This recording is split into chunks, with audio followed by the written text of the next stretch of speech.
Good morning, everyone. This week I'd like to go over getting started on Project 1, which is designing with line and shape. This is the assignment sheet that is found on the Moodle page. Once you click on it, R135, Project 1, designing with line and shape. All right, let's go over this. All right, description. Using only line and shape, create 6 expressive designs in the areas indicated on the assignment sheet. And there is a template on Moodle which you can download. Stay away from drawing literal objects except for playful, and instead focus on creating abstract art that expresses mood. The essence of each design is to be created using only tools found in the Adobe Illustrator toolbox. Using a minimum of 2 shapes and as many colors as your concept dictates, except for the negative positive problem for which only black and white is required. Analysis. All 6 problems are formalist exercises in seeing line and shape's infinite possibilities as communication vehicles. The primary intention here is to explore various aspects of the fundamental design principle of contrast.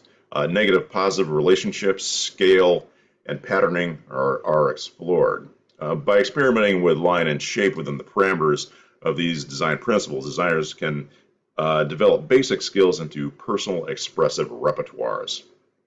All right, and as you can see here, we've got a number of little boxes here, which are what your designs will be inside of. There's scale, negative, positive. There's an example of pattern, congestion, tension, and playful. So you want to start thinking about these words. What imagery pops into your head when you think about, let's say, congestion, okay, or tension, right? As you can see here, playful is kind of like they're just shapes, but it suggests part of a clown's face or something like that. So just start thinking about what these things mean to you, what these concepts mean to you. Okay. All right. Directions for the week. This week, explore the various tools found on Adobe Illustrator's toolbox menu that are available to you. Begin sketching out some ideas in pencil, or begin some rudimentary designs in using the template provided for you on the Moodle main page in Adobe Illustrator. We'll have a look at these sketches or early designs next week. The finished project is due at the end of week 5. Okay. Now, I've already downloaded the file, and here it is. Okay, as you can see, it's just a blank version of what you saw in the example.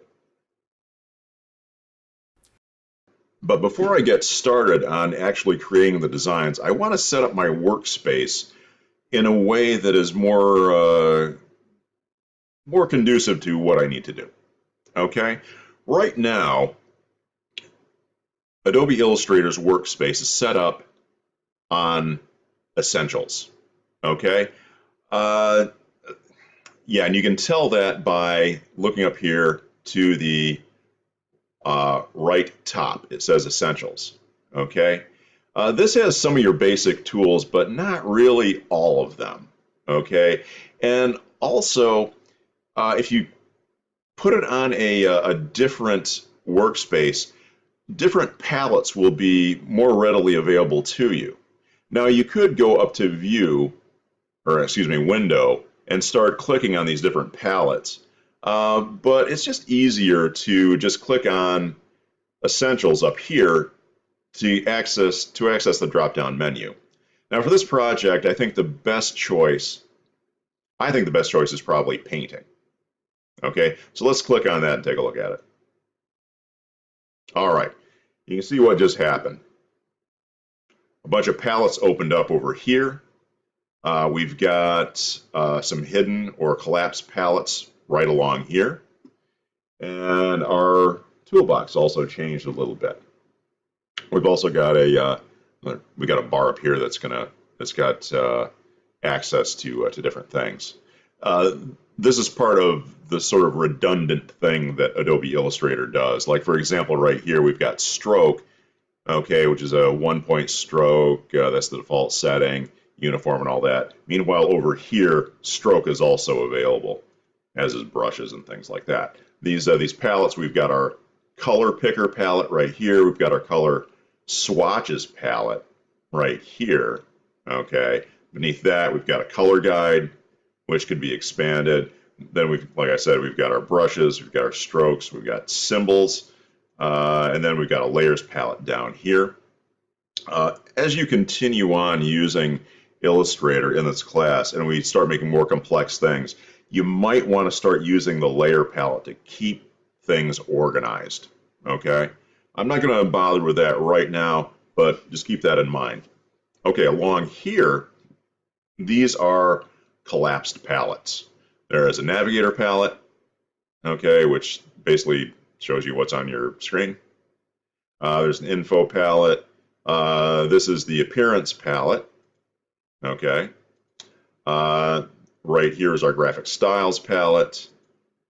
And then there's a gradient palette where you can select gradients and change colors around and stuff like that. They're kind of fun. Transparency, okay, that allows you to change the opacity of things. You can make them sort of semi-transparent. Then this is our transform palette. There's really nothing on here just yet, so we can't really transform anything. And this is our Pathfinder palette. This one's going to be really, really handy, especially with our negative positive problem, which I'll show you in a little bit. And then this one here at the very bottom is for exporting assets. Okay. Now, over on the other side, we've got our toolbox.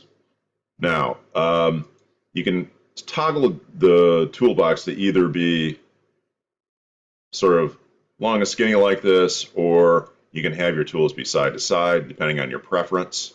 Okay. Another thing you might want to do too, let me double check this. Yeah. Right now, not all the tools are available. Okay. That's something else I want to change as well. So what I'm going to do is I'm going to click down here, Edit Toolbar. Okay. And then up at the top here, see, this is on Basic Tools. I'm going to click on Advanced. Okay. Now we got a lot more stuff going on. Okay. Now we've got our full complement of tools. And again, if you want to switch it out so it's longer, you can do that. Okay. Let's take a quick look at the tools. All right. This is our selection tool. That is your primary thing for selecting things so you can move them or whatever. The direct selection tool, that's actually a little bit more handy because objects in Illustrator are created with plot points and fills, okay, or anchor points and fills, and the direct select tool allows you to select individual anchor points and move those. Let me show you an example. I'll click on this right here is my rectangle tool, right? So I'm going to click on my rectangle tool. I'll just make a quick rectangle, right? Your basic rectangle. It's got a white fill. You can tell that by looking down here. And it's got a black stroke around it, a black 1-point stroke because 1 point is what's selected there. If I were to click on my direct select tool, click off for a second and click on this corner here, see, I can move my anchor point however I want and make alternate shapes. Okay. All right. Let's go ahead and delete that. All right. Beneath that is our magic wand tool. You can use that for selecting particular objects that are similar in usually color. Okay. This is our lasso tool. Okay. This is the pen tool. Underneath the pen tool are some other nested tools. If you hold this down, you've got an add anchor point and delete anchor point tools. Okay, and let's click off that. And then this is our curvature tool, our type tool, our line segment tool, our rectangle tool. This is our paintbrush tool, shaper tool. Of course, this is an eraser tool. And then this, whoops, I missed one, the rotate tool. This is our scale tool. This is our width tool. Okay, now that's used for, well, if you have a stroke, okay, and you want it fat on one end and skinny on the other, that's how you do that. This is our free transform tool, our shape builder tool, which is really handy. The shape builder is awesome.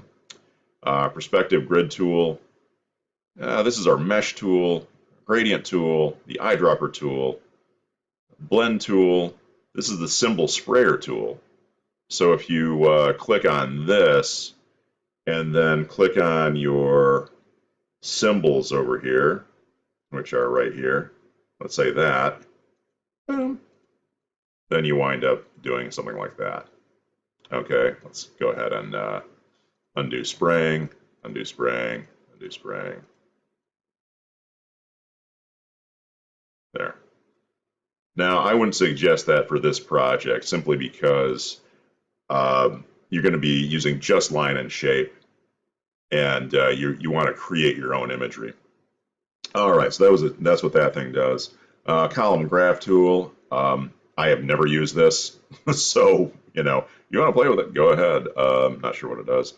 Then there's our artboard tool, which allows you to create new artboards and stuff, and then our slice tool, that's mostly used for creating tables and web design and stuff, and our hand tool, which is for moving things around, and our zoom tool. Now right here, this is our fill and our stroke. Now one thing about that, if I were to create another square here using my rectangle tool, if I wanted to, let's say, have this be a black square, while this is still selected, I can just go click and there. Now it's got a black fill with a white stroke. If I double click here, I should be able to change the color. Yep, there we go. Or while still selected, if I want to just go over here into my swatches palette, I can make it whatever color I want.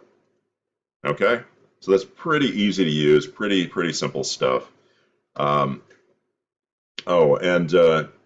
If ever you see these little triangles in the corner, showed you some of these things. That means there are nested tools underneath. So in this case, with shapes, which we'll be primarily using here, this is where all the rest of the shapes are.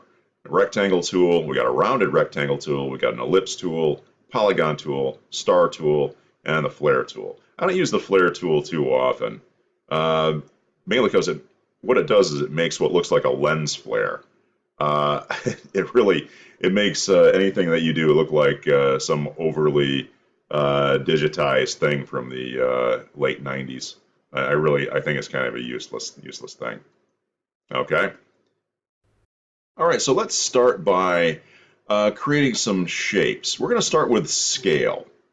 Okay. I think what I want to do this time is something maybe a little bit different. I'm going to zoom out a little bit. You can either use your magnification, your zoom tool, and click on that, or just kind of do what I do, which is basically I hit Control and minus or plus. That's one of the little hotkey things you can do. I want to have a little extra room here because what I'm thinking of doing for this scale thing, I'm probably going to need some extra room for in order to cut away what I'm going to have to delete. All right, so let's go over to our rectangle tool here. I'm going to hold this down, and I'm going to pick on my star tool. Okay, now, first thing I'm going to do, though, is I'm going to click once. If I click once, okay, it gives me my radius 1 and radius 2. That is how big the shape of the star is, and also how big the points are going to be coming off of it. It starts off with a 5-point star. I'm going to do something a little different, though. I'm going to go up to 7, just because it's kind of weird. I'm going to click OK. And now I've got this 7-point star right here. Notice that it automatically popped in with the last color selected. I don't really like that shade of green. It's still selected, so I'm going to go ahead and make it a different color. Let's go with kind of a purple. And also, I think I'm going to change the stroke as well. So I click on the stroke and it comes to the fore right there. And I'm just going to give that a black stroke.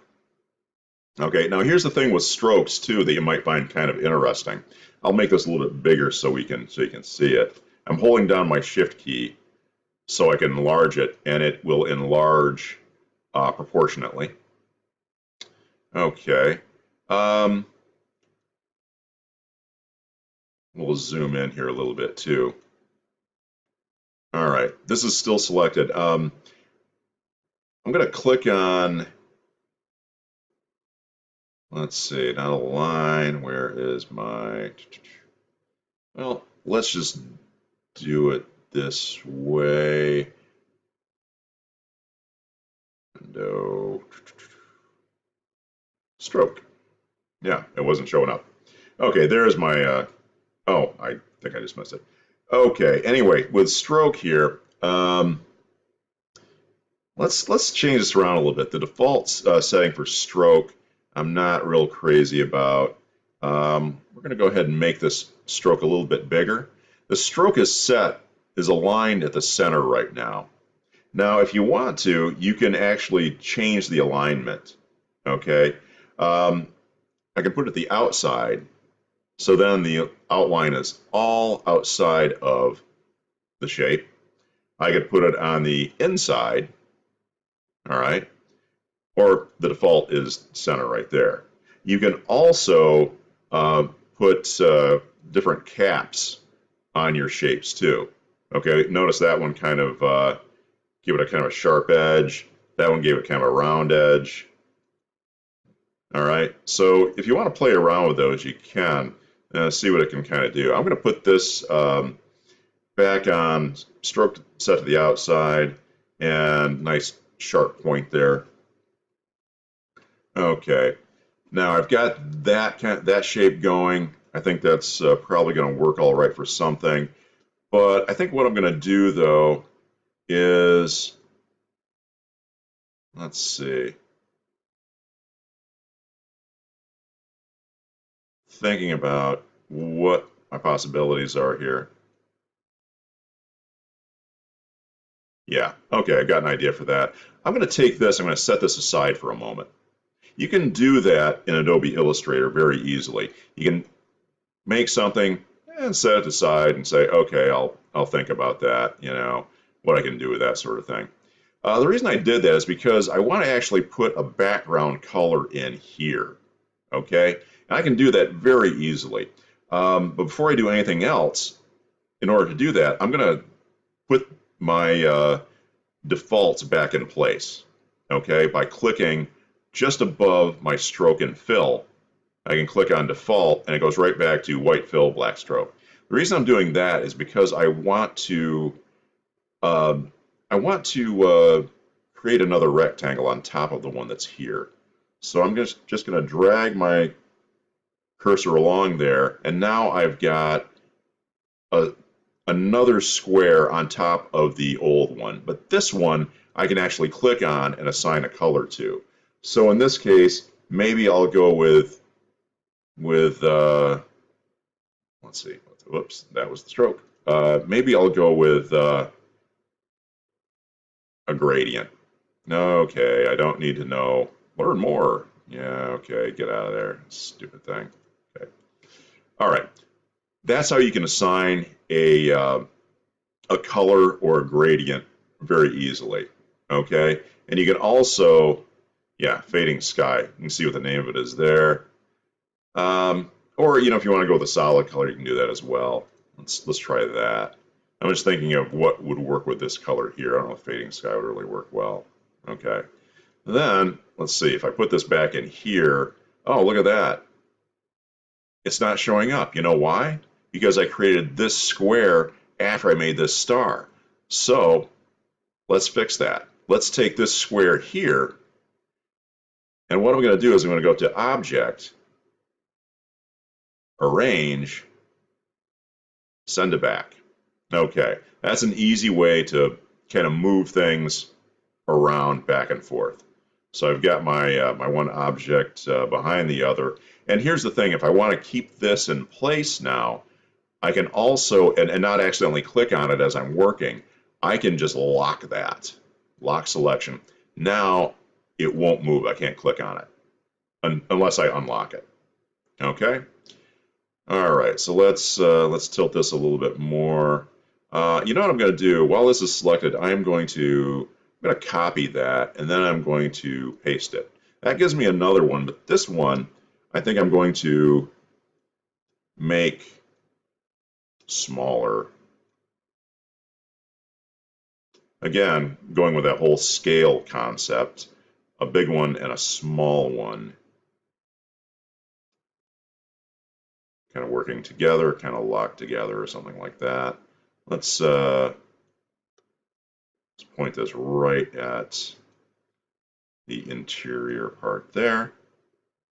Something like that might work. Now, the only thing though, even though these are the same scale, this right here is still a 4-point stroke, and as is this one, which is a little bit too much. I think I might try taking my stroke down a little bit so it actually looks proportionate. Yeah, I think that kind of works. Okay. Yeah, you have to move it over just a little bit. You know, kind of do that sort of a thing. Yeah, okay. Kind of like that. It's a start. Okay. Next thing I'm going to do, though, I think I'm going to give this a little bit. I want this to stand out a little bit more from the background. Actually, I'm going to do this to both of these. We're going to have to do them separately because I need to adjust them. Okay. So I have this selected right now. I think I'm going to click up here on Effect. Okay. And let's go with. I'm going to go under Stylize. And I think I'm going to give this an inner glow. Okay. Now, when I click on inner glow, this comes up. Okay, right now it says the mode is screen. It's set on white. The opacity is 75%, and it's on the edges. It's on the edge. Okay. Let's go ahead and put this on normal. Okay. I'm going to click on preview as well. Okay. All right. You can see that it's it's kind of done this glowing thing. I'm going to change the color here a little bit. I'm going to put it on center. And there. I'm taking the blur the other direction so that I got my little kind of glow thing going on there. Okay. If I were to go to edge, it'd be, you know, like that. And that's a little too much. It's just switching it around. Let's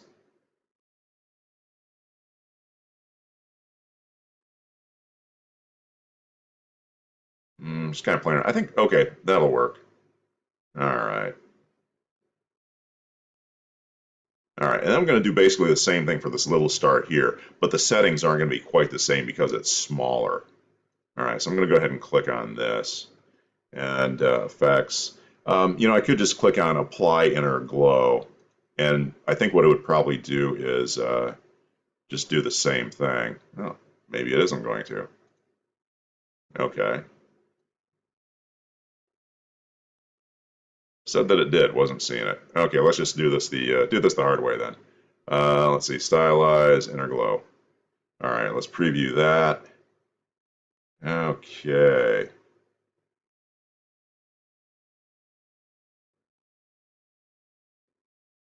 Something like that.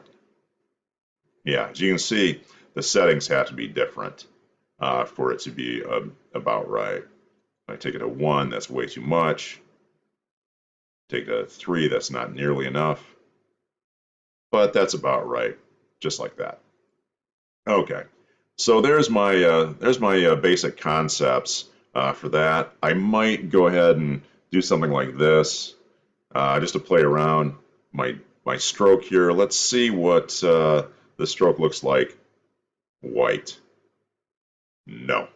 Nope. Undo that. Okay. You know, there's nothing wrong with trying things out and seeing what they'll do. All right, so that's going to be my scale problem. All right, now this is still locked right here, and I want to get rid of the extra stuff that I don't need. Okay, so what I'm going to do is I'm going to erase away this extra stuff that I don't want. Okay, before I do anything else, I think I'm going to move this over just a little bit. I held down my shift key and clicked on the other star as well, so I have them both. I'm going to move them in just a little bit so I don't have a tangent forming. Okay, a tangent is when something is nearly touching or touching an edge by mistake. I had the points of this star almost touching the edge here, okay, but I didn't really want it to do that. Now, I wanted a tangent here because I'm interested in this shape right here. I like how they're aligned like that. But you don't want to have something almost touching the edge of a template or a working space. Okay. Now, while these are selected, right now I can't really erase these things correctly. If I try, what's going to happen if I take my eraser tool is if I go like that, it's going to put the stroke on either side there. I don't want it to do that. All right, so I'm going to undo that. And what I'm going to do, though, is while these are selected, I'm going to rasterize these objects. Okay, and what that's going to do is that's going to make these vector graphic shapes into raster objects, which means basically pieces of artwork that I can't alter anymore, but I can erase.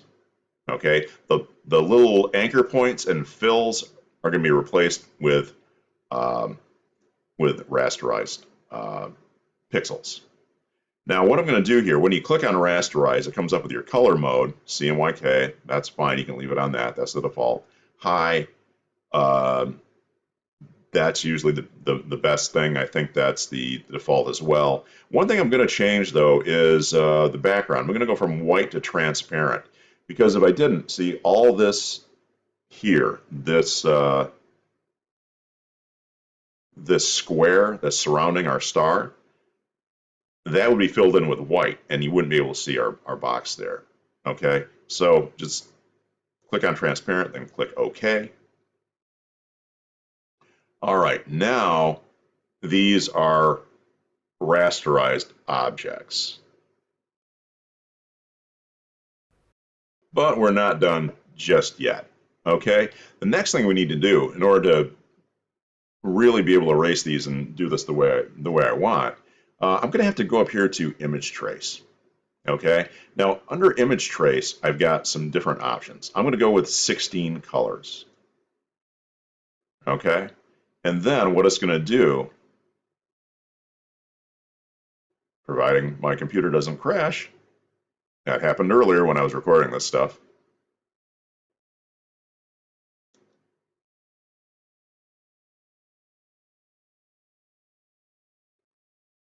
Okay.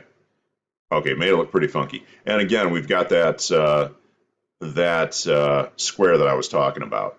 It's unavoidable. Okay, but here's what I'm going to do. That's an easy fix. I'm going to click on expand, and then I'm going to take my direct select tool, click on my anchor point up here in the corner, and hit delete, delete. I'm going to have to do this one over here too. Delete, delete. Okay, so there we go. Now I can click on this, and I should be able to take my eraser tool and erase away what I don't want. Okay, so what I'm going to do is I'm going to align my eraser with this bottom box here because I know they're aligned perfectly. And I'm going to hold down my shift key. That is going to constrain my eraser tool so it goes in a straight line. Okay, now let's see. And I'm going to have to use my direct select tool. I can take my direct select tool, grab this half, and just delete it with one click. Okay, I'm going to select my my whole thing again, take my eraser tool right there, and again I'm just going to line it up with this part of the box and go in a straight line. Get rid of that. Take my direct select tool, delete. Okay. I think I might move this over just a little bit so I have a little bit of a black line showing, a little bit of the frame. Just think it looks better. Okay. And then while that's still selected, I'm going to grab my tool again. Actually, I'm going to start this end so I can see where I'm at. Hold on my shift key. Whoops. Don't do that. Hold on my shift key and rake it right across there. Delete that. Finally, the last thing. Oops. Direct select tool. And use the wrong one. It's easy to do when you're just working away. And finally, I'm going to grab this last bit here and go straight down. And actually, if I want to, I can just erase away these little bits right there. Maybe I'll go a little further in. All right. Okay. There we go. First one down. Okay. We're already at about a half an hour, so I think I will give this a pause. I'll be probably doing another video next week to show you a few more tools and go a little further along on this this little project. It's fun. Play around with it. You know, be creative. Just try out the different tools that are available to you in this program. And remember that these things in Adobe Illustrator, the primary thing that you want to remember is you're using vector graphics, not raster graphics.